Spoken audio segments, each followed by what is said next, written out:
안녕하세요. 저는 10년차 변호사고요. 법무법인 정양에서 파트너 변호사를 하고 있고 좋은 변호사 안변TV라는 유튜브 채널도 운영하고 있는 안세현 변호사라고 합니다. 반갑습니다. 안녕하세요. 법무법인 안심의 강문혁 변호사입니다. 저는 13년차 변호사고요. 법무법인 안심 대표 변호사를 맡고 있고 스타 변호사라는 유튜브 채널도 제 친구와 함께 운영하고 있습니다. 잘 부탁드리겠습니다. 네, 안녕하세요. 류현선 변호사입니다. 저는 현재 법무법인 건우에서 근무를 하고 있고요. 내부에서 가족법센터 류를 운영하고 있고 센터장을 역임하고 있습니다. 안녕하세요. 저는 윤수빈 변호사입니다. 올해로 2년 차이고요. 29살입니다. 유튜브에서 변호사 수빈이라는 채널을 운영하고 있는 유튜브 꿈나무입니다. 잘 부탁드립니다.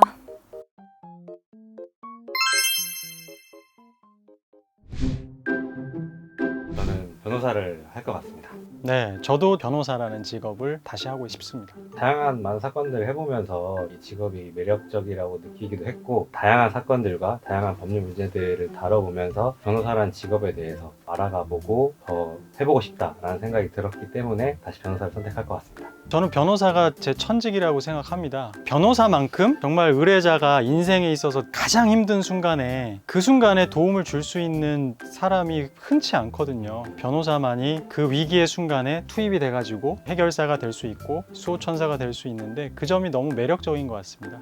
저는 변호사를 다시 고르겠습니다. 업무 자체도 매력적이고 또 자격증이라는 특성상 원한다면 언제든지 다른 일을 도전해보기가 쉬운 것 같고 기회가 넓다는 측면에서 변호사를 다시 고르겠습니다. 저 역시 변호사를 선택을 했는데요. 저는 어렸을 때부터 사실 글쓰기를 워낙에 좋아했던 부분도 있고 변호사 일을 하면서 여기저기 재판도 다니고 다양한 의뢰인 분들도 만나고 또 상대방과 치열하게 다투기도 하고 이런 다이나믹한 면이 저의 적성에 잘 맞는 것 같습니다. 정말 변호사가 한 사람의 인생을 좌우하잖아요. 그러니까요. 사실, 네. 의뢰인들이 한 번 한 번 찾아오실 때 자신의 인생의 문제를 가지고 오시니까 그런 분들을 도와줄 수 있다는 게 엄청난 보람으로 네. 느껴지는 것 같습니다.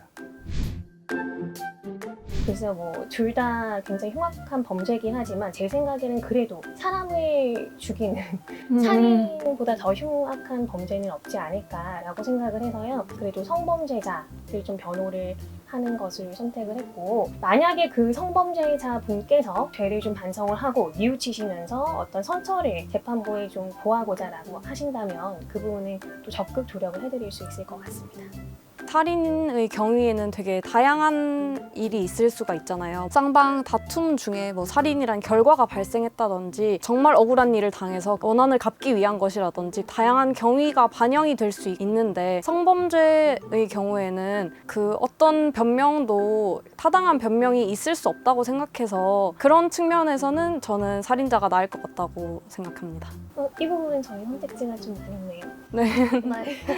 제가 성범죄 사건을 해보니까 성범죄 사건은 범행 동기가 다른 게 있을 수가 없습니다. 성적 욕구를 충족시키기 위해서 하는 거거든요. 근데 이제 살인 사건은 정말 다양한 이유로 범행을 저지를 수밖에 없었던 그런 사건도 있는 것 같아요. 그래서 굳이 한 명만 변호한다면 저는 살인자를 변호하겠습니다. 살인자를 저도 변호를 할 것 같습니다. 왜냐하면 살인은 물리적으로 사람을 죽이는 건데 어떻게 보면 성범죄 같은 경우에는 인격적인 살인이라고도 볼 수 있기 때문에 오히려 더 마음에 큰 상처를 남길 수도 있고 모든 사건마다 동기가 다르겠지만 두 범죄자 중에 한 명을 변호해야 한다면 저는 살인자를 변호할 것 같습니다. 저는 다른 변호사를 선임할 것 같습니다. 중이 자기 머리 못 깎는다는 얘기들도 있잖아요. 변호사를 선임하는 이유가 제3자가 이 사건을 객관적으로 냉철하게 판단을 해주기 때문에 그런 걸 맡기는 거거든요. 제가 변호사긴 하지만 제가 당사자가 된 사건이 발생한다면 저는 다른 변호사를 선임할 거고 대신 이런 리서치나 이런 건 제가 열심히 하겠죠. 그래서 변호사님 저도 100% 안 변호사님 의견에 공감하는데요. 저도 제 사건이면 다른 변호사 선임할 것 같습니다. 변호사가 사건을 좀 객관적으로 떨어뜨려서 보는 게 굉장히 중요하거든요. 너무 이제 사건에 몰입돼서 또 혹시 중요한 걸 놓칠 수 있기 때문에 사실관계는 제가 제일 잘할 것이고 다른 변호사 선임해서 같이 이제 힘을 합심하면 승소하는 데 어렵지 않을 것 같습니다. 비록 저희가 전문가긴 하지만 네. 네, 다른 분을 선임할 것 같습니다.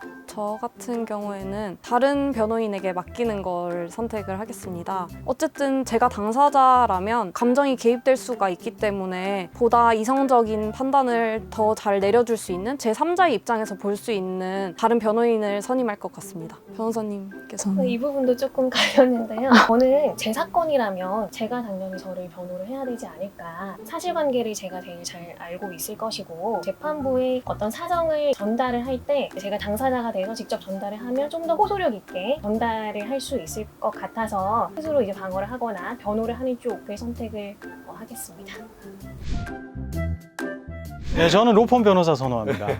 로펌 변호사 선호하는데요. 로펌 변호사의 매력이 있어요. 처음 상담부터 사건 수임부터 해서 끝까지 주도적으로 이제 사건을 책임지는 거죠. 그 점에 있어서는 확실히 국선 변호사나 사내 변호사하고는 다른 것 같습니다. 그래서 저는 로펌 변호사를 선호합니다. 사실 이건 저도 뭐 답정 너희 같은 질문인데 왜냐면 저희가 다 로펌 변호사로 일하고 그렇죠. 있기 때문에 네. 저도 당연히 답변은 로펌 변호사인데 저는 어떻게 보면 이 로펌 변호사가 가장 어떻게 보면 좀 야생에 있는 야생, 네. 맞아요. 정글. 예.